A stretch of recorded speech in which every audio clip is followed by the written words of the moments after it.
šypsenos atkūrimo būdą dažniausiai renkasi tie žmonės, kurie jau yra ne kartą turėję estetinius sprendimus, kuriems buvo gydinti dantų kanalai, kurie yra netekę danties arba jau implantuota. Žmonės, kurių burnose yra skirtingų laikų sumiksuoti gydymo variantai, o jie nori suvienodintos ir vienodai tobulai atrodančios šypsenos.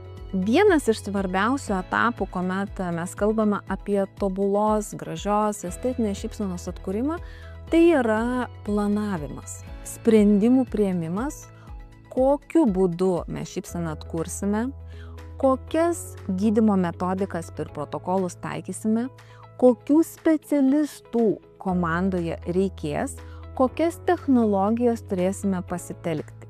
Kada mes suderiname visus šiuos elementus, galime pacientui pasakyti, kokia bus gydymo trukmė, kada pasieksime tobulą šypseną, kokie bus tobulos šypsenos kelio kaštai ir kokie specialistai dalyvaus visame tame kelyje.